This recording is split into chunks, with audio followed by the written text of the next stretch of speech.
എല്ലാവർക്കും നമ്മുടെ ഇന്നത്തെ ക്ലാസ്സിലേക്ക് സ്വാഗതം. നാം കഴിഞ്ഞ ക്ലാസ്സിലെ നമ്മുടെ ടെക്സ്റ്റ് ബുക്കിലെ പേജ് നമ്പർ 174 മൂന്നാമത്തെ ചോദ്യമാണ് ചെയ്ത് നിർത്തിയത് അല്ലേ. ഇനി അതിൽ നമുക്ക് ഒരു ചോദ്യം കൂടി ബാക്കിയുണ്ട്. അപ്പോൾ അത് നമുക്കൊന്ന് ചെയ്തു നോക്കാം. ഇവിടെ നോക്കിയാൽ സീ ദീസ് പിക്ചർ അല്ലേ. ഇവിടെ നമുക്ക് കുറച്ച് ചിത്രങ്ങൾ വന്നിട്ട് എന്താണ് പറഞ്ഞിട്ടുള്ളത്? The first picture is A square of side 1 centimetre. ഈ ആദ്യത്തെ പിക്ചർ പടം എന്താണ്? ഒരു സ്ക്വയർ ആണ്, സമചതുരാണ്. ഇതിന്റെ വശത്തിന്റെ നീളം 1 അല്ലെ, 1 സെന്റിമീറ്റർ. നമുക്കറിയാം നീളവും വീതിയും ഒക്കെ 1 സെന്റിമീറ്റർ, അതാണ് സ്ക്വയർ എന്ന് പറഞ്ഞാൽ അല്ലേ. ഇനി the second picture is a rectangle made by joining together 2 such squares അല്ലെ. ഇതിപ്പോ ഇതേപോലത്തെ 2 സ്ക്വയറുകൾ നമ്മൾ കൂട്ടിച്ചേർത്താണ് അടുത്ത ഒരു റെക്ടാംഗിൾ അല്ലെ, നമുക്കൊരു ചതുരം കിട്ടി. അപ്പൊ ഇവിടെ എത്രയായിരിക്കും? ഇത് 1 സെന്റിമീറ്റർ, ഇത് 1 സെന്റിമീറ്റർ അല്ലെ. ഇനി ഈ വീതി എത്രയായിരിക്കും? ഇവിടെ 1 സെന്റിമീറ്റർ. ഓക്കെ, ഇനി എന്താ പറഞ്ഞിട്ടുള്ളത്? The third picture is a rectangle made by joining together 3 such squares. ഇതേപോലത്തെ 3 കൂട്ടി വെച്ചുകൊണ്ടാണ് ഈ ചതുരം ഉണ്ടാക്കിയിട്ടുള്ളത് അല്ലെ. അപ്പൊ ഇവിടെ നോക്കിയാൽ ഇതിന്റെ നീളം 1 സെന്റിമീറ്റർ, ഇതും 1 സെന്റിമീറ്റർ ആയിരിക്കും, ഇതും 1 സെന്റിമീറ്റർ ആയിരിക്കും അല്ലെ. ഇനി ഈ വീതി എത്രയായിരിക്കും? അതും 1 സെന്റിമീറ്റർ അല്ലെ. ഇതാണ് നമ്മുടെ ചിത്രത്തിൽ തന്നിട്ടുള്ളത്. ഇനി എന്താണ് പറഞ്ഞിട്ടുള്ളത്? ഒന്നാമത്തെ ചോദ്യം ഒന്ന് നോക്കിയേ. Calculate perimeter of each. ഓരോന്നിന്റെയും പെരിമീറ്റർ, അതായത് ചുറ്റളവ് കണ്ടുപിടിക്കണം. അപ്പൊ ചുറ്റളവ് എന്ന് പറഞ്ഞാൽ നമുക്കറിയാം എന്താണ്? ഈ ചുറ്റും അല്ലെ, ചുറ്റുള്ള നമ്മളെ ഈ അളവ്, ഇത് നമ്മൾ ഈ വക്കുകളുടെ നീളം തമ്മിൽ കൂട്ടിയാൽ മതി ചുറ്റളവ് എന്ന് പറഞ്ഞാൽ അല്ലെ. അപ്പൊ ഇവിടെ നോക്കിയാൽ ഇവിടെ 1, ഇവിടെ 1, ഇവിടെ 1, ഇവിടെ 1 അല്ലെ. അപ്പൊ എത്ര വരും? 1, 1, 2, 1, 3, 1, 4 അല്ലെ. അപ്പൊ ആദ്യത്തെ ഫിഗറിന്റെ അടിയിൽ നമുക്ക് എഴുതാം പെരിമീറ്റർ അല്ലെ, പി എന്ന് എഴുതാം. പെരിമീറ്റർ എന്ന് എഴുതിക്കുക നിങ്ങൾ. ചുറ്റളവ് സീക്വൽ എത്രയാണ്? 4 സെന്റിമീറ്റർ അല്ലെ, ആദ്യത്തേതിന്റെ. ഇനി ഇതിന്റെ പെരിമീറ്റർ എത്ര വരും? പെരിമീറ്റർ എന്ന് എഴുതാം, ചുറ്റളവ് അല്ലെ, മലയാളം എടുക്കാൻ ചുറ്റളവ് എന്ന് എഴുതാം. എത്ര വരും ഇവിടെ നോക്കിയാൽ? നമ്മൾ ഇത് കൂട്ടൂല അല്ലെ, ഇതിന്റെ ചുറ്റുമുള്ള ഇതാണ്, ഈ ചതുരത്തിന്റെ ചുറ്റളവാണ് ചോദിച്ചിട്ടുള്ളത്. അപ്പൊ എത്ര വരും? 1, 1, 2, 1, 3, 4, 5, 6 അല്ലെ. അപ്പൊ ഇവിടെ നമുക്ക് 6 സെന്റിമീറ്റർ ആണ് ഇതിന്റെ ചുറ്റളവ്.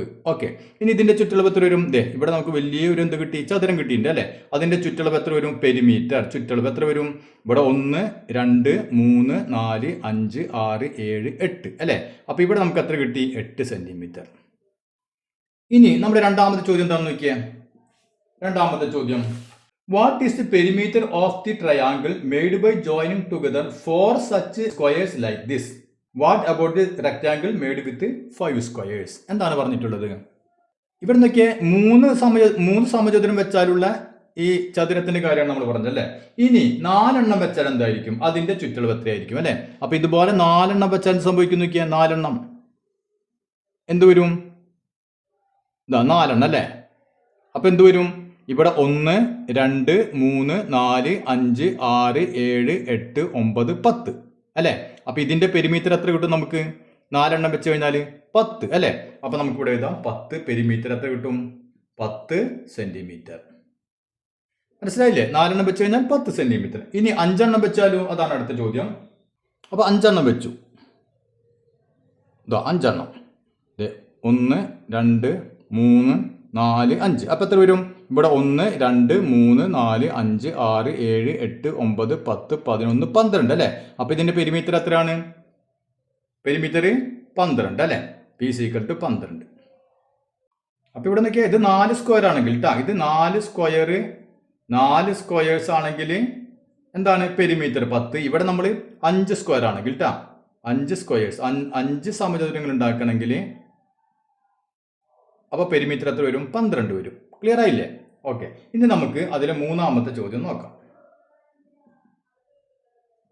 Make a table of the number of squares used to make the rectangles and the perimeter of the rectangles starting from the first. പിന്നെ what is the relation between the number of squares and the perimeter? Explain the reason for this relation. ഇതാണ് ചോദിച്ചിട്ടുള്ളത്. അതായത് നോക്കിയാൽ, ആദ്യം മുതൽ ഓരോ ചതുരത്തിന്റെയും സമചതുരങ്ങളുടെ എണ്ണം. അപ്പൊ ഇതിന്റെ സമചതുരത്തിന്റെ എണ്ണം 1 അല്ലെ. ഇതിൽ എത്ര ഉണ്ട്? 2. ഇതിൽ എത്ര ഉണ്ട്? 3. അപ്പൊ ഈ സമചതുരങ്ങളുടെ എണ്ണവും പിന്നെയോ ഈ ചതുരത്തിന്റെ ചുറ്റളവും. അപ്പൊ ഇതിന്റെ എണ്ണം എഴുതാ 1 അല്ലെ, ഒരു സമചതുരം. അപ്പൊ അതിന്റെ ചുറ്റളവ് എത്രയാണ്? 4. ഇവിടെ എത്ര സമചതുരം ഉണ്ട്? 2. ഇതിന്റെ ചുറ്റളവ് നമുക്ക് എത്ര കിട്ടി? 6. ഇവിടെ എത്ര സമചതുരം ഉണ്ട്? 3. അതിന്റെ പെരിമീറ്റർ ചുറ്റളവ് എത്ര കിട്ടി? 8. അപ്പൊ അത് നമുക്ക് ഒരു ടേബിളിൽ എഴുതാം. പിന്നെയോ ഈ സമചതുരങ്ങളുടെ എണ്ണവും ഈ ചുറ്റളവും തമ്മിൽ ബന്ധമുണ്ടോ? ആ ബന്ധം ഒന്ന് എഴുതണം. മനസ്സിലായില്ലേ? അപ്പൊ അത് നമുക്കൊന്ന് ചെയ്തു നോക്കാം. അപ്പോൾ നമ്മൾ എഴുതി നിൽക്കുക നമ്പർ ഓഫ് സ്ക്വയേഴ്സ് അല്ലേ. അപ്പോൾ ഇവിടെ സമചതുരങ്ങളുടെ എണ്ണം, ഇവിടെ നമ്മൾ പെരിമീറ്റർ അല്ലേ. ഇനി ആദ്യത്തിൽ നോക്കിയാൽ എത്ര സമചതുരം ഉണ്ട്? ഒരു സമചതുരം ഉള്ളൂ അല്ലേ. അപ്പോൾ നമ്മൾ ഒരു സമചതുരം, ഇതിന്റെ പെരിമീറ്റർ നമുക്ക് എത്ര കിട്ടി? 4 സെന്റിമീറ്റർ അല്ലേ. അപ്പോൾ ഇവിടെ പെരിമീറ്റർ 4. ഇനി ഇവിടെ എത്ര സ്ക്വയർ ഉണ്ട്? 1, 2 അല്ലെ. 2 സ്ക്വയറുകൾ കൂടിയിട്ടാണ് ഒരു ചതുരം കിട്ടിയത് അല്ലെ, ഒരു റെക്റ്റാങ്കിൾ കിട്ടിയത്. എത്ര സ്ക്വയർ ഉണ്ടെന്നാണ് പറഞ്ഞിട്ടുള്ളത്? എത്ര സ്ക്വയർ ഉണ്ട്? 2 സ്ക്വയർ. അപ്പോൾ നമുക്ക് പെരിമീറ്റർ എത്ര കിട്ടി? 6 അല്ലെ. ഇതിന്റെ പെരിമീറ്റർ നമുക്ക് കിട്ടി 6. ഇനി ഇവിടെ എത്ര? 1, 2, 3 സ്ക്വയർ ഉണ്ട് ഇവിടെ. ഇനി ഇതിന്റെ പെരിമീറ്റർ നമുക്ക് എത്ര കിട്ടി? 8. ഇനി നമ്മൾ 4 അല്ലെ. അപ്പൊ 4 സ്ക്വയർ ഉണ്ട് ഇവിടെ. പെരിമീറ്റർ എത്ര കിട്ടി നമുക്ക്? പെരിമീറ്റർ 10 സെന്റിമീറ്റർ അല്ലെ. അപ്പൊ 10. ഇനി ഇവിടെ എത്ര ഉണ്ട്? 5 സ്ക്വയർ അല്ലെ. 5 സ്ക്വയർ. ഇവിടെ പെരിമീറ്റർ നമുക്ക് എത്ര കിട്ടി? 12. ഓക്കെ, ഇത് എഴുതാനാണ് നമ്മളോട് ആദ്യം പറഞ്ഞിട്ടുള്ളത്. ഇനി എന്താണ് ചോദിച്ചിട്ടുള്ളത്? ഈ സമചതുരങ്ങളുടെ എണ്ണവും ചുറ്റളവും തമ്മിലുള്ള ബന്ധം എന്താണെന്നാണ് അല്ലെ. ഇവിടെ നോക്കിയാൽ ഒരു സമചതുരമാണെങ്കിൽ 4, പെരിമീറ്റർ 4, 2 സമചതുരമായപ്പോൾ പെരിമീറ്റർ 6, 3 എണ്ണായപ്പോൾ 8, 4 എണ്ണായപ്പോൾ 10. അപ്പൊ ഇവ തമ്മിലുള്ള ബന്ധം നമുക്കൊന്ന് കണ്ടുപിടിക്കണം അല്ലെ. എങ്ങനെ കണ്ടുപിടിക്കും? ഇവിടെ നോക്കിയാൽ നമുക്കറിയാം പെരിമീറ്റർ എന്ന് പറഞ്ഞാൽ നോക്കിയറിയാം. ഇവിടെ നോക്കിയാൽ 4 കൂടി കൂട്ടി അല്ലെ, ഇത് തമ്മിൽ കൂട്ടിയാൽ മതി. അതിന് പകരം നമുക്ക് എന്ത് ചെയ്താൽ മതി? ഇതും തമ്മിൽ കൂട്ടിയിട്ട് അതിനെ 2 കൊണ്ട് ഗുണിച്ചാൽ പോരെ. അതായത് ഈ നീളം തന്നെയായിരിക്കും ഇവിടെ ഉണ്ടാവുക, ഈ നീളം തന്നെയായിരിക്കും ഇവിടെ ഉണ്ടാവുക. അങ്ങനെയാണ് നമുക്ക് എന്ത് ചെയ്താൽ മതി? ഈ നീളവും കൂടി കൂട്ടുക, എന്നിട്ട് 2 കൊണ്ട് ഗുണിക്കുക അല്ലെ. അപ്പൊ നമുക്ക് 1 കൂടി കൂട്ടിയാൽ 2 കിട്ടി, 2നെ 2 കൊണ്ട് ഗുണിച്ചാൽ നമുക്ക് 4 കിട്ടി. ഇവിടെ നോക്കിയേ, ഇവിടെ മുതൽ ഇവിടം വരെ അല്ലെ, ഇതാണ് ഇതിന്റെ നീളം അല്ലെ. അപ്പൊ നമുക്ക് നോക്കിയാൽ ഈ നീളം ഇതെല്ലാം കൂടി കൂട്ടുന്നതാണ് നമ്മുടെ പെരിമീറ്റർ. അപ്പൊ അതിന് പകരം നമുക്ക് എന്ത് ചെയ്താൽ മതി? ഇതേ നീളം തന്നെയായിരിക്കും ഇവിടെ ഉണ്ടാവുക അല്ലെ. അതുപോലെ ഇതേ നീളം തന്നെയായിരിക്കും ഇവിടെ ഉണ്ടാവുക. അപ്പൊ നമുക്ക് എന്ത് ചെയ്താൽ മതി? ഇതും തമ്മിൽ എന്ത് ചെയ്യാം? കൂട്ടിയിട്ട് എന്ത് ചെയ്താൽ മതി? അതിനെ 2 കൊണ്ട് ഗുണിച്ചു കഴിഞ്ഞാൽ നമുക്ക് പെരിമീറ്റർ കിട്ടും അല്ലെ. അതായത് പെരിമീറ്റർ എന്ന് പറഞ്ഞാൽ എന്താണ്? പെരിമീറ്റർ എന്ന് പറഞ്ഞു കഴിഞ്ഞാൽ അതിന്റെ എല്ലാ വശങ്ങളും കൂടി കൂട്ടണം അല്ലെ. അതായത് നമുക്കിവിടെ എന്ത് ചെയ്യാം? ഈ നീളവും വീതിയും കൂടി കൂട്ടിയിട്ട് അതിനെ 2 കൊണ്ട് ഗുണിച്ചാൽ മതി അല്ലെ. അതെന്നൊക്കെയാ നമുക്ക് എങ്ങനെ എഴുതാം? ലെങ്ത്തും ബ്രെഡ്ത്തും അല്ലെ, വീതി, നീളവും വീതി കൂടി കൂട്ടുക. ഇത് കൂട്ടിയിട്ട് എന്ത് ചെയ്താൽ മതി? നമ്മൾ ഇതിനെ 2 കൊണ്ട് അങ്ങോട്ട് ഗുണിച്ചു കൊടുക്കുക. കണ്ട, അപ്പൊ 2 × നീളം പ്ലസ് വീതി, ഇതാണ് പെരിമീറ്റർ എന്ന് പറഞ്ഞാൽ. അതല്ലെങ്കിൽ നമുക്ക് എന്ത് ചെയ്യാം? ഈ നീളം കൂട്ടുക, ഇത് കൂട്ടുക, അങ്ങനെയും ചെയ്യാം. അപ്പൊ ഇങ്ങനെ ചെയ്താൽ നമുക്ക് എളുപ്പത്തിൽ ഉത്തരം കിട്ടും. അപ്പൊ നമുക്ക് ആദ്യത്തെ നോക്കട്ടെ. ആദ്യത്തേതിന്റെ ലെങ്ത്, അതായത് നീളം. മലയാളം മീഡിയക്കാർ ശ്രദ്ധിക്കുക, ലെങ്ത് എന്ന് പറഞ്ഞാൽ നീളം, ഇവിടെ ബ്രെഡ്ത്ത് എന്ന് വെച്ചാൽ വീതിറ്റ. അപ്പൊ ഇതിന്റെ നീളം എത്രയാണ്? 1 അല്ലെ. 1. ഇതിന്റെ വീതിയോ 1 അല്ലെ. 1. അപ്പൊ നമുക്ക് നോക്കിയാൽ പെരിമീറ്റർ എങ്ങനെ എഴുതാം? പെരിമീറ്റർ എന്ന് പറഞ്ഞാൽ നമുക്കറിയാം എന്താണ്?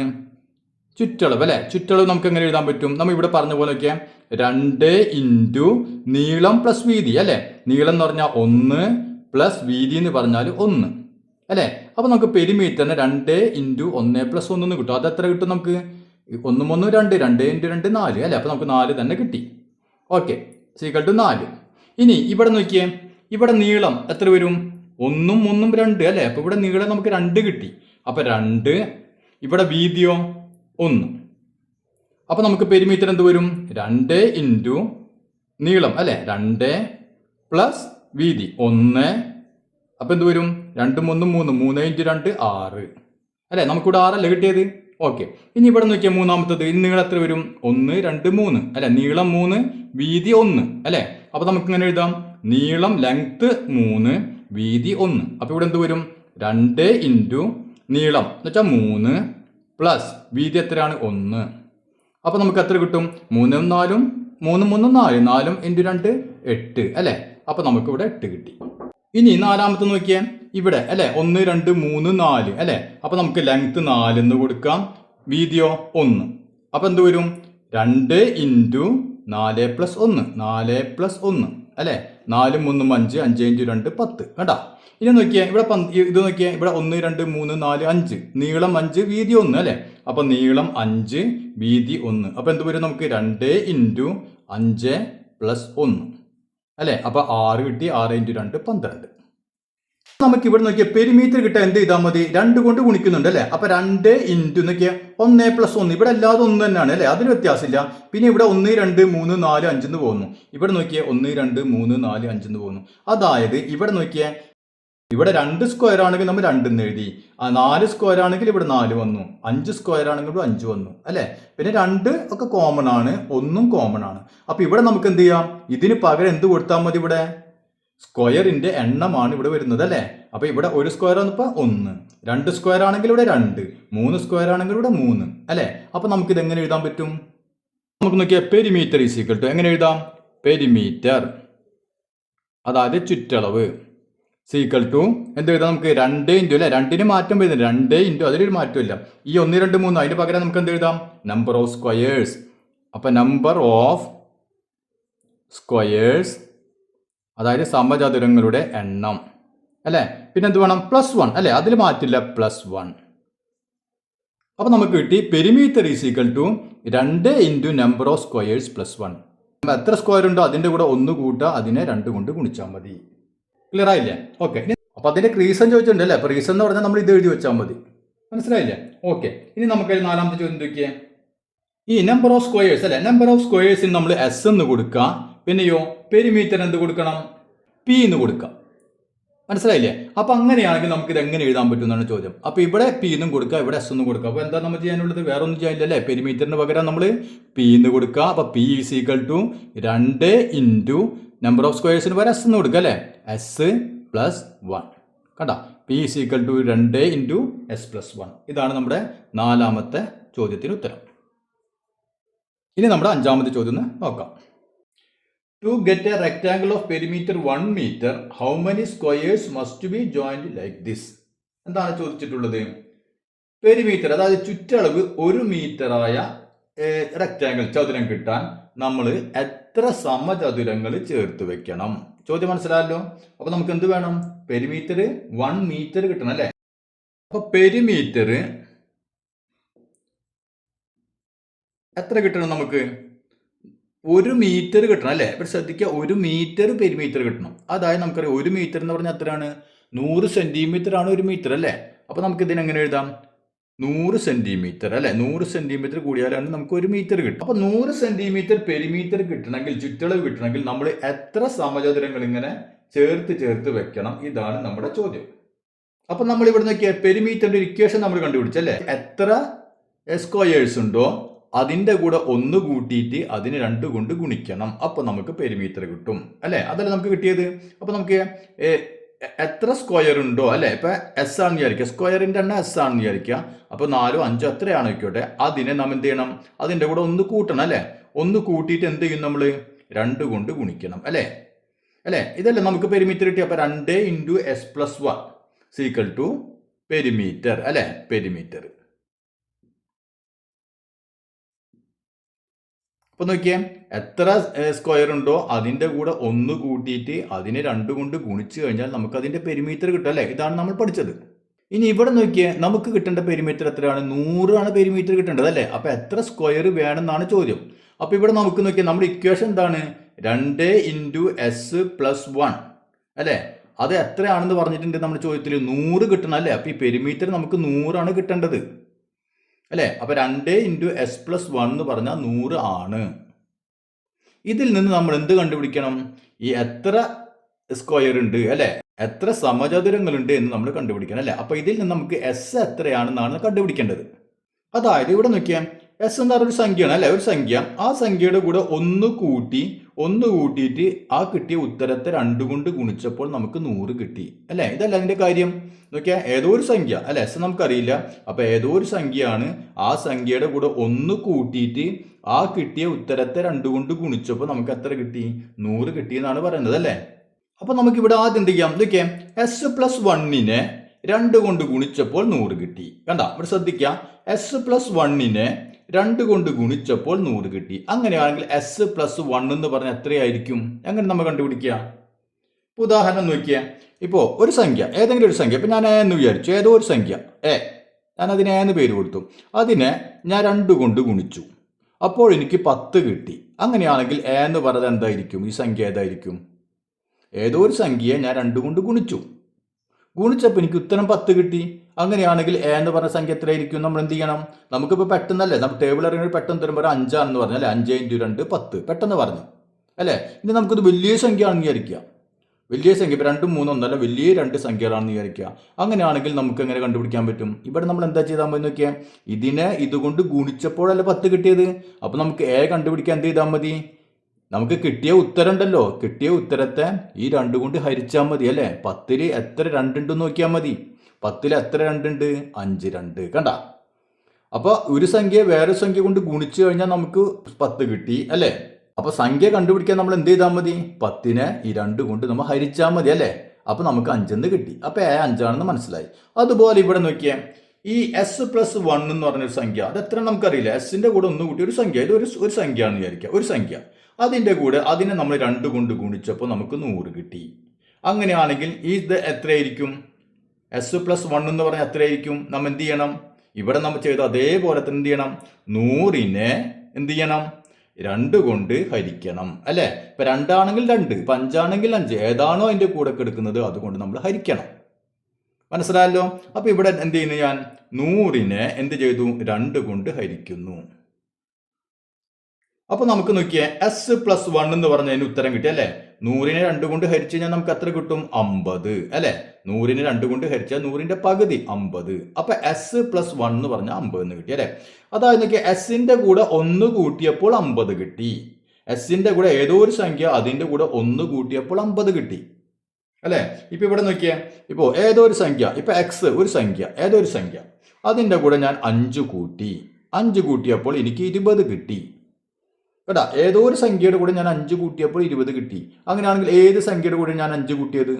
അപ്പോൾ നിങ്ങൾ പെട്ടെന്ന് ഉത്തരം പറഞ്ഞു. എത്ര? 15 ആണെന്ന് പറഞ്ഞു അല്ലേ. 15 ആണെന്ന് പറഞ്ഞു. അത് നമ്മൾ എങ്ങനെ കിട്ടുക? നമുക്ക് നോക്കിയാൽ ഇതിന്റെ കൂടെ 5 കൂട്ടിയപ്പോൾ നമുക്ക് 20 കിട്ടി. അങ്ങനെയാണെങ്കിൽ ഈ സംഖ്യ കിട്ടാൻ നമ്മൾ എന്ത് ചെയ്യണം? എന്താണോ കൂട്ടിയത് അത് ഇതിൽ നിന്ന് കുറച്ചാൽ മതി അല്ലേ. കൂട്ടിയ സംഖ്യയോട് കുറച്ച് കഴിഞ്ഞാൽ നമുക്ക് ഉത്തരം കിട്ടിയില്ലേ. അപ്പോൾ 20 നമുക്ക് ഉത്തരം കിട്ടിയിട്ടുണ്ട്. അതിൽ നിന്ന് ഏത് ഈ 5 കൂട്ടിയപ്പോഴാണ് 20 കിട്ടിയത്. അപ്പോൾ എന്ത് ചെയ്യുക? 20ൽ നിന്ന് ഈ 5നെ അങ്ങോട്ട് കുറച്ച് കളയുക. അപ്പോൾ 5നെ അങ്ങോട്ട് കുറച്ചു. അപ്പോൾ നമുക്ക് എത്ര കിട്ടി? 15 എന്ന് കിട്ടി അല്ലേ. അതുപോലെ ഇവിടെ നോക്കിയാൽ എസിന്റെ കൂടെ 1 കൂട്ടിയപ്പോൾ നമുക്ക് 50 കിട്ടി. അങ്ങനെയാണെങ്കിൽ എസ് കണ്ടുപിടിക്കാൻ നമ്മൾ എന്ത് ചെയ്താൽ മതി? 50ൽ നിന്ന് എന്ത് ചെയ്യണം? ഈ കൂട്ടിയ 1നെ അങ്ങോട്ട് കുറച്ച് കളയാം അല്ലേ. അപ്പൊ നമുക്ക് എത്ര കിട്ടി? 49. അപ്പൊ എസ് എന്ന് പറഞ്ഞ എന്താണ്? എസ് എന്ന് പറഞ്ഞാൽ നമ്പർ ഓഫ് സ്ക്വയേഴ്സ് ആണ് അല്ലേ. അതായത് സമചതുരങ്ങളുടെ എണ്ണം. അപ്പൊ നമുക്ക് സമചതുരങ്ങളുടെ എണ്ണം കിട്ടി. എത്ര സമചതുരം വേണം? 49 സമചതുരം. അപ്പൊ 49 സമചതുരങ്ങൾ ചേർത്ത് വെച്ച് കഴിഞ്ഞാൽ നമുക്ക് എന്ത് കിട്ടും? പെരിമീറ്റർ എത്രയായിരിക്കും? 100 ആയിരിക്കും നമുക്ക് പെരിമീറ്റർ കിട്ടുക. അതായത് 1 മീറ്റർ ആയിരിക്കും നമുക്ക് പെരിമീറ്റർ കിട്ടുക. മനസ്സിലായല്ലോ. അപ്പൊ നമ്മൾ ഉത്തരം അവസാനം എന്ത് എഴുതണം? നമ്മുടെ ചോദ്യം നോക്കിയാൽ how many squares must be joined അല്ലേ. അപ്പൊ നമ്മൾ എന്ത് എഴുതണം? 49 സ്ക്വയേഴ്സ് മസ്റ്റ് ബി ജോയിൻഡ്. അപ്പൊ നമുക്ക് എഴുതാം നമ്പർ ഓഫ് സ്ക്വയേഴ്സ് അല്ലേ. നമ്പർ ഓഫ് സ്ക്വയേഴ്സ്, എത്ര സ്ക്വയറുകൾ ആവശ്യം വരുന്നുണ്ട്? 1 മീറ്റർ കിട്ടാം അല്ലേ. അത് പെരിമീറ്റർ 1 മീറ്റർ കിട്ടാൻ എത്ര സ്ക്വയർ ആവശ്യം വരുന്നുണ്ട്? 49 അല്ലേ. 49 സ്ക്വയർ ഉണ്ടെങ്കിൽ നമുക്ക് 100 സെന്റിമീറ്റർ അല്ലെങ്കിൽ 1 മീറ്റർ പെരിമീറ്റർ കിട്ടും.